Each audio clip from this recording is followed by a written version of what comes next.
रात के अंधेरे में तारों से भरे उस अनंत आकाश को देखकर कभी ना कभी गहरा अचरज तो जरूर होता है ना। ये ब्रह्मांड इतना विशाल है कि हमारी और आपकी कल्पना की सारी सीमाएं इसके आगे बहुत छोटी लगने लगती हैं। तो आज की इस खास चर्चा में हम प्राचीन हिंदू धर्म ग्रंथों और खास तौर पर विष्णु पुराण के उन पन्नों को पलटेंगे जहां अंतरिक्ष और सृष्टि की उत्पत्ति के ऐसे ऐसे गहरे रहस्य छिपे हैं जो आज के हमारे मॉडर्न साइंस को भी गहरी सोच में डाल देते हैं। अक्सर ये सवाल मन में गूंजता है कि आखिर ये ब्रह्मांड बनाया किसने है, ये कितना बड़ा है और इसकी उस आखिरी सीमा के पार आखिर क्या छिपा है।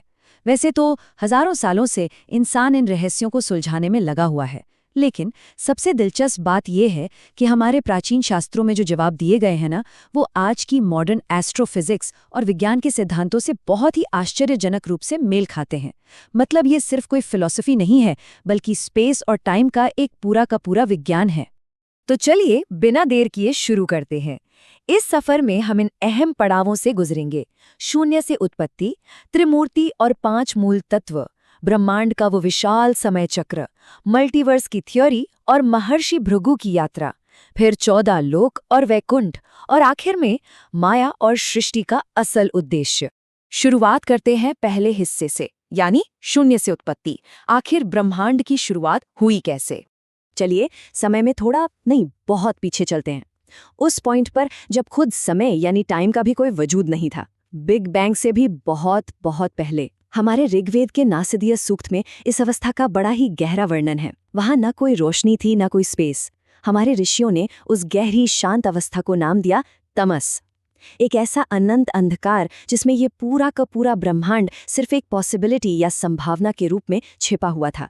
उस एकदम शून्य में सिर्फ एक ही परम चेतना मौजूद थी, जिसे ब्रह्म कहा गया। फिर उसी चेतना में एक संकल्प उठा, मैं एक हूं, अनेक हो जाऊं। और बस वहीं से इस पूरी सृष्टि की नींव पड़ी।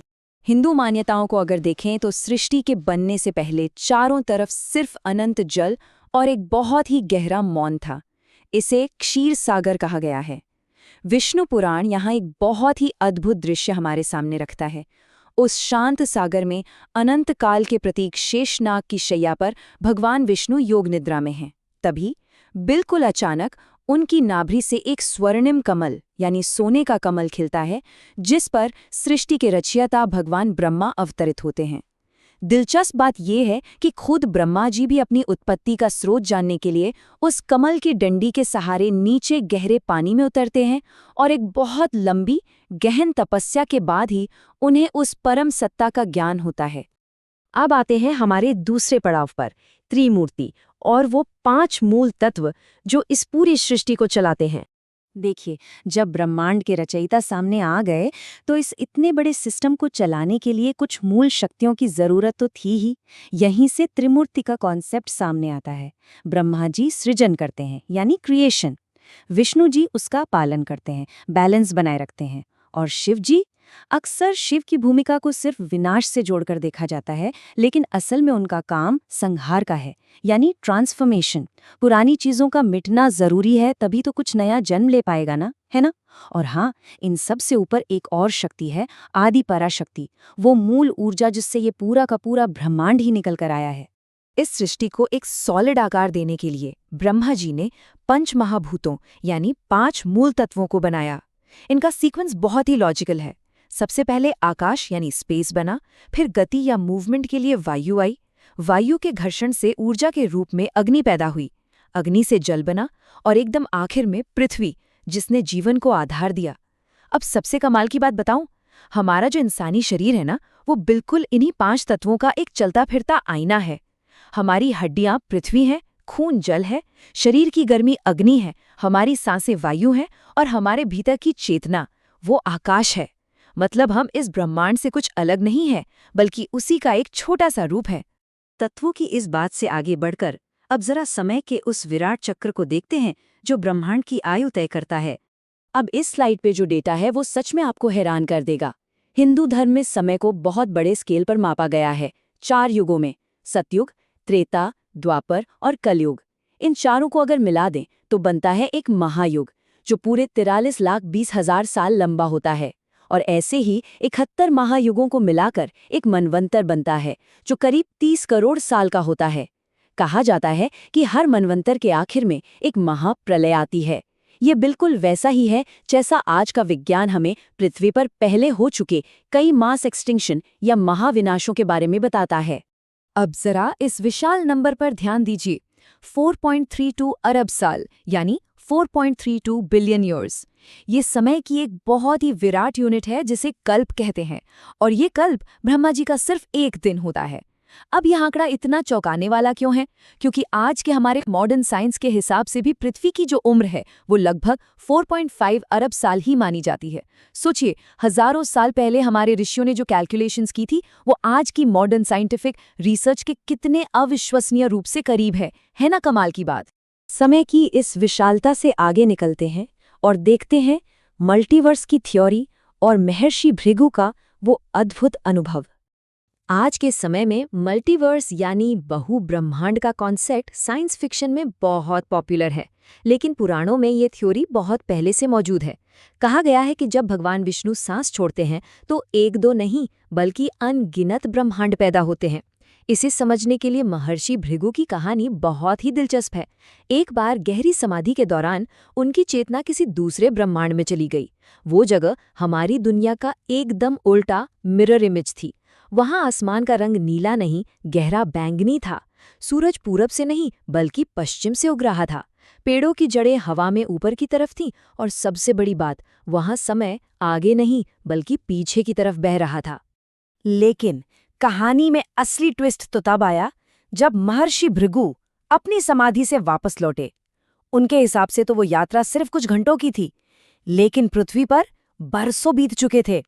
जो पौधे छोड़कर वो गए थे वो अब विशाल पेड़ बन चुके थे। तब उन्हें ये गहरा सत्य समझ आया कि हर ब्रह्मांड में समय की रफ्तार बिल्कुल अलग होती है। ये एल्बर्ट आइंस्टीन की थ्योरी ऑफ रिलेटिविटी जैसा ही है। मतलब टाइम और स्पेस फिक्स नहीं है, बल्कि वो पूरी तरह से उस पर्टिकुलर ब्रह्मांड के अपने नियमों पर डिपेंड करते हैं। अब आते हैं हमारी चर्चा के 5वें हिस्से पर, 14 लोक और वैकुंठ का रहस्य। देखते हैं कि ये सब कैसे एक दूसरे से जुड़े हैं। तो आखिर एक अकेले ब्रह्मांड के अंदर का स्ट्रक्चर होता कैसा है? देखिए, इन सारे फिजिकल लोकों और उनकी बाउंड्रीज से बहुत ऊपर एक सर्वोच्च स्थान है जिसे वैकुंठ कहा गया है। ये भगवान विष्णु का शाश्वत लोक है।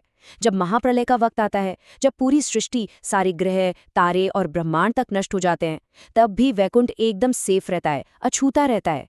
वहां न समय का कोई असर होता है, न ही किसी अंत का कोई डर। हमारे शास्त्रों में इसी वैकुंठ तक पहुंचने को ही परम मोक्ष माना गया है। अब जरा लोकों की बात कर लेते हैं। हमारी इस पृथ्वी को भूलोक कहा जाता है। इसके ठीक ऊपर 6 ऊर्ध्वलोक यानी अपर रेल्म्स मौजूद हैं। इनमें सबसे टॉप पर है ब्रह्मा जी का सत्यलोक, जहां सिर्फ वो आत्माएं पहुंचती हैं जो सर्वोच्च चेतना हासिल कर चुकी हैं। उसके नीचे आते हैं तपोलोक, जनलोक और महिरलोक। ये वो जगहें हैं जहां महान और सिद्ध ऋषि रहते हैं। फिर नंबर आता है स्वर्गलोक का, जहां इंद्र और बाकी देवताओं का वास है। और पृथ्वी और स्वर्ग के बीच का जो स्पेस है उसे भूवरलोक कहा गया है। और पृथ्वी के नीचे भी एक दुनिया है जिन्हें 7 अधोलोक या पाताल लोक कहा गया है। ये हैं अतल, वितल, सुतल, तलातल, महातल, रसातल और सबसे नीचे वाला पाताल लोक, जहां नागों का वास माना जाता है। अब यहाँ एक बहुत ही दिलचस्प बात है। आमतौर पर पाताल लोक का नाम सुनकर लगता है कि वहां बहुत अंधेरा होगा, है ना? लेकिन शास्त्र बताते हैं कि पाताल लोक अंधकारमय बिल्कुल नहीं है। वहां नागों की मणियों से इतनी रोशनी और चमक होती है कि वो सुंदरता के मामले में स्वर्ग को भी टक्कर देता है। तो ऊपर के लोग और नीचे के लोग, इन दोनों के बिल्कुल सेंटर में है हमारी पृथ्वी, एक ऐसी कर्मभूमि जहां किए गए कर्मों के आधार पर ही किसी भी जीव की आगे की यात्रा तय होती है। चलिए, अब हम इस ब्रह्मांड के सबसे गहरे रहस्य की ओर बढ़ते हैं, माया, और इस सृष्टि के असल उद्देश्य की ओर। इतने सारे लोकों और ब्रह्मांड की विशालता को समझने के बाद अब वापस लौटते हैं खुद के भीतर, इंसानी चेतना की तरफ। क्या ये सब जो हम देख रहे हैं सच में असली है? इस सवाल का जवाब माया के कॉन्सेप्ट में छिपा है। इसे देवर्षि नारद की एक बहुत ही मशहूर कहानी से समझा जा सकता है।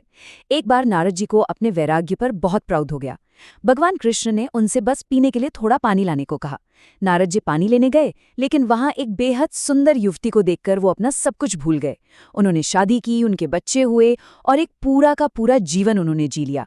फिर एक दिन एक बहुत भयानक बाढ़ आई और उनका पूरा परिवार उसमें बह गया।